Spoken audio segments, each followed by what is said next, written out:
Chapter 8 Gay Breakdowns Part 1 Dorca was in love. Okay, she wasn't. She didn't fall in love that easily. But seriously, how had she never met Marlene until now? She spent a bit too long obsessing over her Instagram since Regulus wouldn't let her go and actually talk to Marlene. She was respecting it. For now, because she knew that she was busy. Dorca herself had work she needed to do.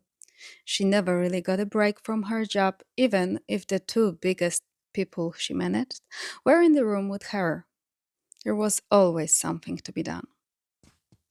She was answering emails on her phone for a while. Regulus was still playing Mario Kart, and he was going up against Pandora, who was going to win anyway. She had never seen Regulus get so worked up over a video game before, though, over anything really, and it was much more amusing than her phone. What the fuck? He said loudly when he came in second place again. I'm just better, Pandora said flippantly. She didn't even need to try that hard to beat Regulus. He had absolutely no practice on things like this, whereas Pandora played for fun all of the time. Regulus shook his head, getting up from the couch. It's only because I have one hand. He had been attempting to use both of them, but it was probably an awkward and uncomfortable position. He was lucky he was even able to come in second. Regulus stopped in front of her, looking over to see what was on her phone, which was still open to her email. No, Cass. Tell me you're not working right now. She smiled, locking her phone quickly. Regulus, because he was a hypocrite, told her that she worked too much. Which maybe she did. She definitely did, but it was how she made a living, and she really cared about everyone that she managed. I don't have any more vacation days. He just stared at her for a minute before walking away. Dorca went back to sending out emails when Regulus returned a couple minutes later with a mixed drink. Multiple mixed drinks, actually, for all of them. Doesn't matter. We're getting drunk. We are? Pandora said, turning her head. Regulus handed her a drink too, already having it made. When he had told her that they needed to come and visit him, she hadn't realized he was perfectly fine. He had a fractured wrist. Yes, but that was it. He was with his brother, had not actually been kidnapped. The label was paying for mostly everything. Regulus had probably never been in better care.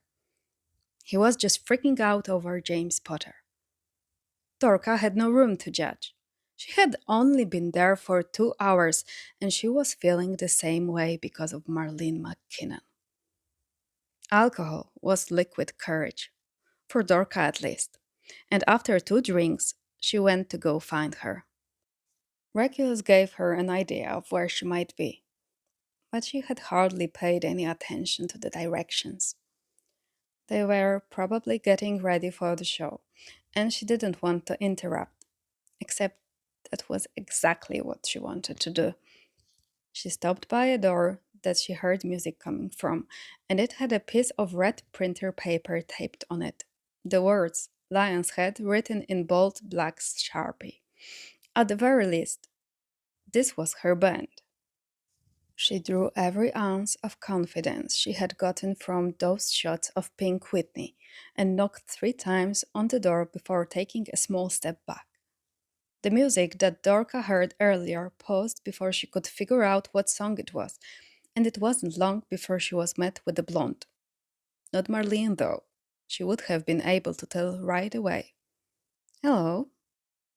Dorca blinked. She hadn't thought this far ahead. Never in a million years she would have done this, not to someone she had just met. Hi, I'm Dorca, she said, holding her hand out. Alice. She shook her hand and opened the door a little bit wider, a sort of amused look on her face. Alice was very pretty. Her blonde hair was wavy, a bit messy, and her eyes were a bright blue color. There was a light dusting of freckles across her face that seemed to continue along the rest of her body, or at least the parts of it that Dorca could see. Nice to meet you. Alice nodded and she kept looking back at something in the room. Sorry, just a moment, Alice told her just before shutting the door. Dorca waited, mostly because she didn't know what else to do. She was a bit shaken. This had been a bad idea. She couldn't ask out someone she had just met, especially a musician who was on tour. Regulus had specifically warned her against musicians, and he was right. Their lifestyles weren't compatible. Dorca had an office job where she sat around and sent emails all day, and while she loved all of the talent she represented, she didn't love her job. And Marlene was a musician, a good one too. Dorca was almost certain of that, and Marlene. The door opened again, and Marlene was the one standing in front of her. Dorca had assumed she wasn't in the room after Alice opened the door. Clearly, she was wrong. Hi, she said, a confident smile on her face. Dorca felt a bit frozen. Hi. Marlene looked behind her like Alice had done, but rather than close the door on her, Marlene stepped out with Dorca so that they were both standing in the middle of the hallway. Sorry, they were being annoying, Marlene told her casually. Dorca felt very out of her depth. She knew right in that moment that she was no match for Marlene, and she also knew that she did not care. It's fine, Dorca said, because she didn't know what else to say. Marlene, because she was lovely and not nearly as drunk as Dorca was, threw her a bone. Want to go on a walk? Yes, she responded, perhaps a bit too eagerly. Sorry. No, don't apologize, Marlene said with a tiny laugh. She held her arm out for Dorca, and she looped their arms together, leading the way. Dorca focused on her breathing, and she focused on the feeling of Marlene's skin against hers. Dorca was a bit taller than Marlene, only by an inch or two, but she had too much to drink and was not walking properly, Marlene practically holding her up. Are you all right? Regulus forced shots down my throat, Dorca complained, because it was easier to blame it on him than it was to blame it on herself. Really? She asked, genuinely curious. Seeing as Regulus had never mentioned her, Dorca assumed they just didn't know each other very well. No, not really. I was nervous. Nervous? Dorca groaned, cursing herself for saying that. She always had loose lips when she was drunk, further proving that this was such a bad idea. Forget I said that. Marlene's smile grew into a teasing one, and she tightened her grip on Dorca. I don't think I want to. You're evil, she shrugged, all too pleased. Go on, Meadows, explain yourself. Dorca buried her face in Marlene's shoulder, hiding herself while she quietly admitted what Marlene already knew. You're making me nervous, McKinnon. Do I? You are having way too much fun with this. What are you doing tonight? Marlene asked, stopping the both of them. They had just been walking up and down a bunch of random hallways and were now stopped in front of a giant window. I'm going to a show. Yes, but after? I was supposed to be the one asking you out. Marlene tried to fight a smile, lightly biting her bottom lip. I'm not stopping you. Dorca took a deep breath, pointedly looking away from Marlene's eyes. Would you like to go out with me tonight? Are you blushing? Pandora asked her when she got back to the room. She had spent a bit too long just pacing back and forth, trying to calm her wildly beating heart. It was still clear in her face, apparently, and Pandora always paid a bit too much attention. How's Marlene doing? Regulus asked, still playing Mario Kart. She was getting slightly worried, although he could just be making up for the lost time. Too fucking lovely, she said, collapsing next to him on the couch. Pandora moved over a little to make room for all three of them to sit comfortably. That's a bit sad, Regulus said. I don't want to hear it. You've been playing video games for 2 hours. Regulus looked up, and his eyes were a bit red from the strain of looking at the screen for so long. You're joking. I'm not. 2 hours? He asked Pandora, looking for another opinion. Probably longer. As if this information had truly shocked him, Regulus set the controller down on the coffee table and stood up. He really had been in a trance the entire time. This thing is fucking dangerous. And we need to leave to go get ready, Pandora reminded them. They were still in their day clothes, and they hadn't gone shopping for no reason.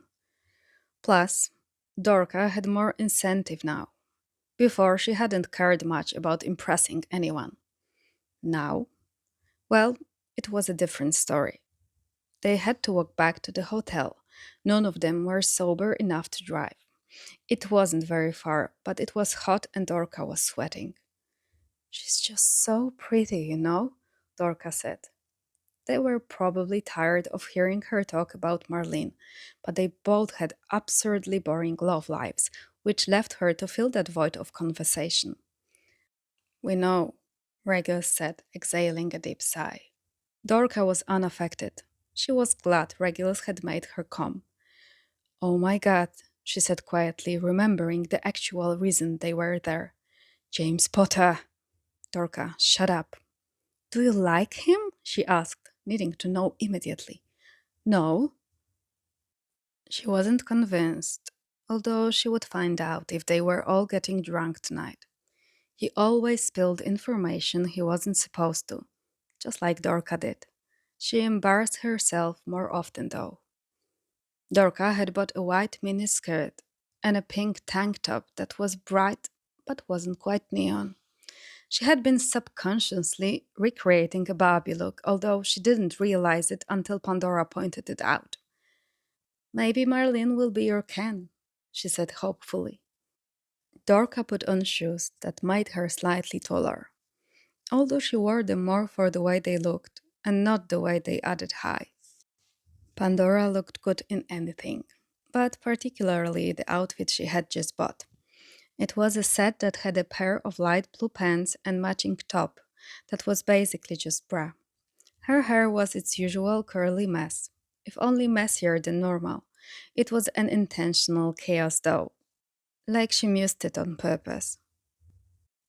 Regulus looked properly fantastic too, and Orca did eyeliner for him. He could say he didn't care to impress James all he wanted, but he was the one who actively requested that they do his makeup. So,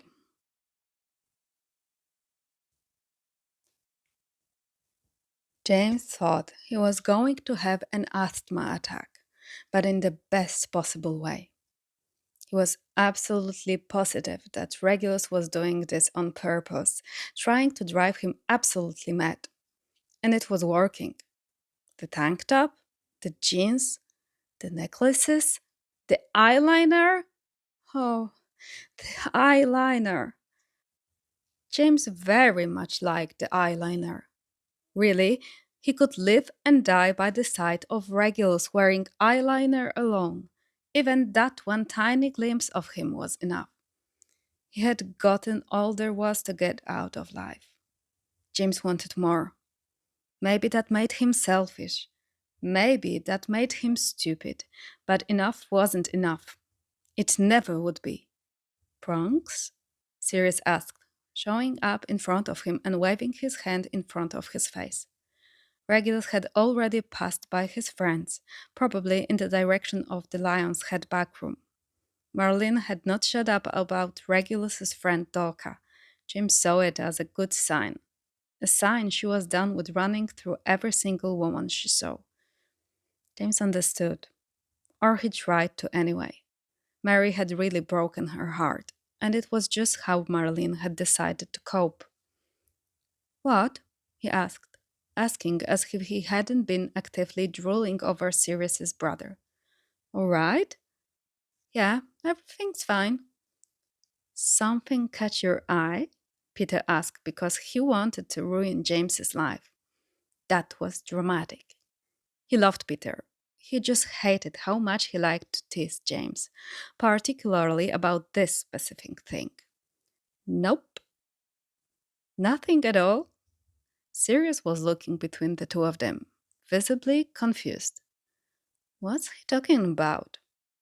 Sometimes, only sometimes, James wished that Sirius was stupid. It was so hard having a best friend who just knew everything. He didn't even have to ask James if something was wrong, to simply know if something was wrong.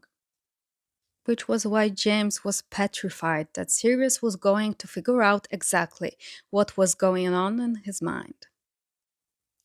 James, because he liked to avoid more difficult conversations, pretended like he heard someone calling his name. It was likely horrible display of acting, and he hadn't convinced a single person. But nobody stopped him either, and James got as far away from that room as he could. And then he stopped, because he saw Regulus laughing with Benji. He was laughing. James had only made him laugh twice. And yes, he was counting. Regulus barely knew Benji, as far as James knew. Why were they laughing together? His fist clenched of their own accord, and never once had James felt negatively towards Benji until that moment. He didn't like it. He didn't like that Benji was standing so close to Regulus and that Regulus wasn't actively pushing them away. Fuck. James was jealous. This was all spiraling way quicker than he had meant for it to. James stepped into the room, not caring if he was intruding. He wanted to be intrusive.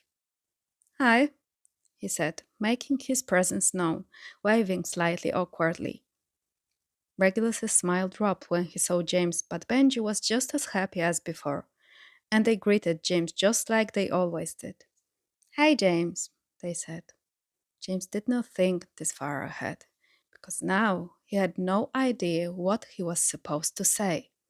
He just wanted to stop the both of them from laughing together, which was selfish and maybe a bit of an overstep on his part.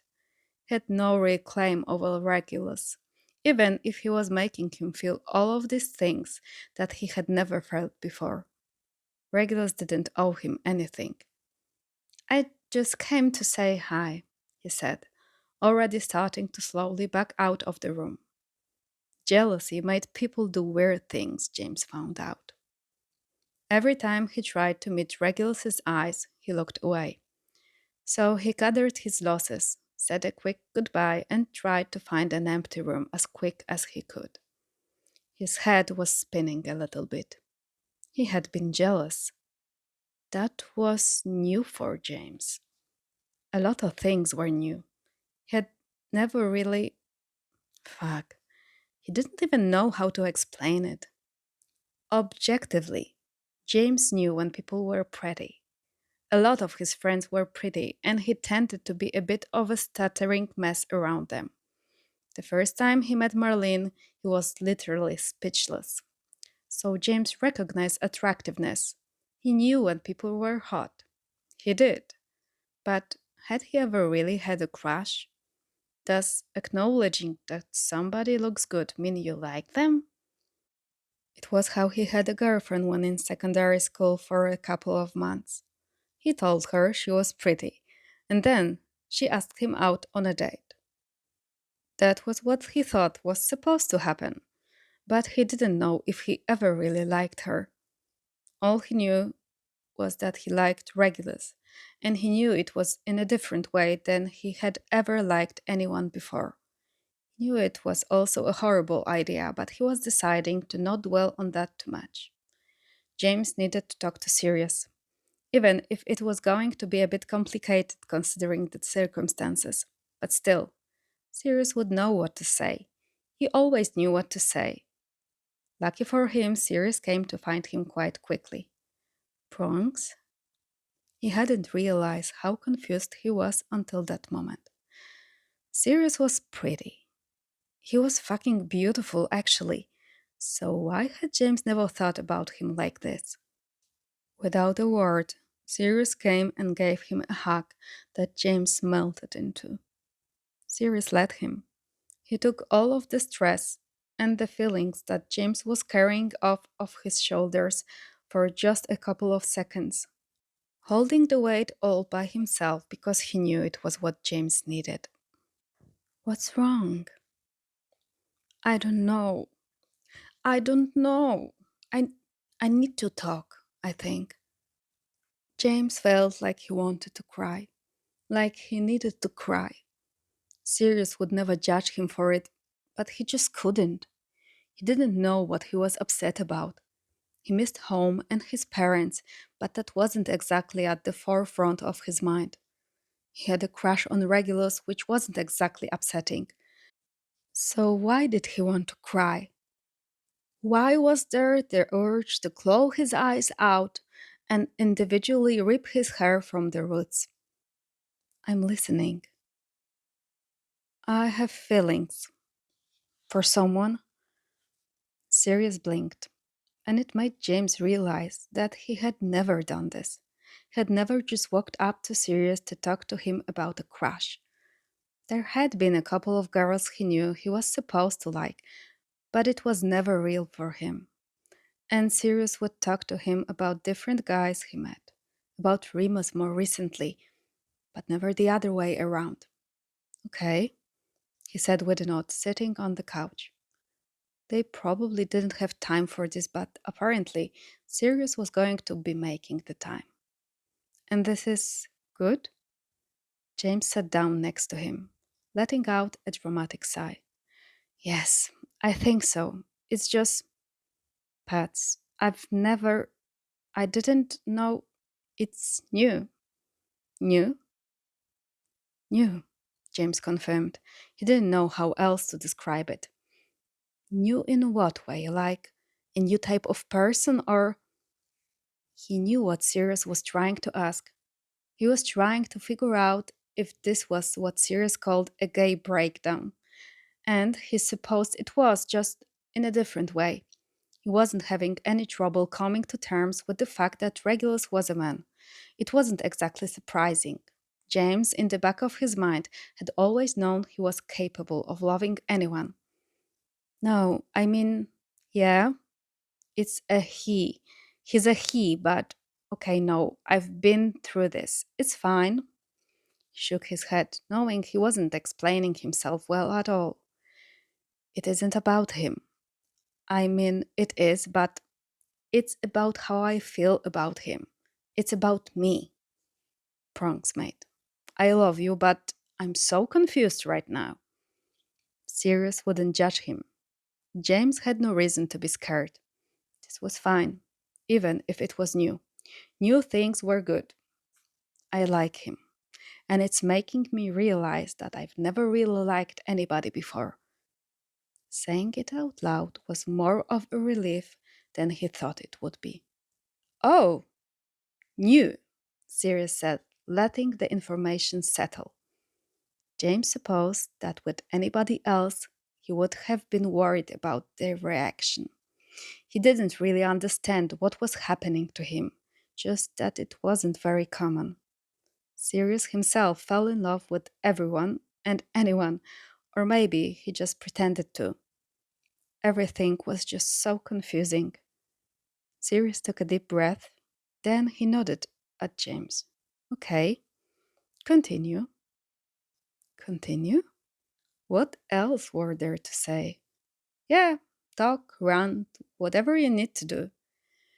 I need you to tell me what's wrong with me. Nothing, Sirius responded immediately. James deflated a little bit.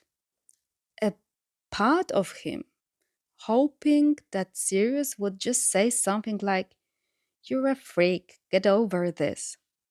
He should have known better than to expect that from Sirius. I just mean, it's different, Sirius. I'm different. You're James. Yeah, but I mean, even the way I love is complicated. No, Sirius interrupted. Let me say this. No. Why not? Because you are going to say something stupid. There is nothing complicated about your love, James, okay? You have the most pure heart out of everyone I've ever met. You love unconditionally, and it's fine. If it is the first time you've ever liked someone, it's normal. It's not normal, James argued. Everyone else just seemed to know. They knew who they loved. They knew what love felt like. James wasn't going to pretend he didn't know love. He loved his family, his friends, and he knew they loved him back. Does it need to be? Does it need to be? I just don't want it. Real romantic love to be different for me than it's for other people. Love is different for everyone. Maybe. Sirius rested his head on James's shoulder. Prongs? Pet food? There. I don't want to say this if it won't help. Say what? There might be a word for what you are experiencing. James smiled a little. What? Like gay breakdown? Sirius laughed, shaking against James' shoulder. That's one way to explain it, yes. And the other way? Sirius lifted his head. It's something Pete was telling me about. And I'm not saying it's you. I'm just saying it sounds a lot like it could be. Okay, content warning over and done with, James said. They needed to finish getting ready for the show, but James was more focused on the conversation. If Sirius had a way to describe what was happening to James, then he was more than willing to hear it. Have you heard of demisexuality? Had he heard of it? Yes. Did he know what it meant? No. James had absolutely no idea, and so that was what he told Sirius. It's sort of where someone doesn't experience that initial attraction, not until you really get to know someone. I mean, that's the basis of it anyway. Pete explains it a lot better than I do. James would be lying if he said that everything immediately clicked into place, but the fog that was clouding his brain lifted, and he was going to enjoy these small moments of peace when they came.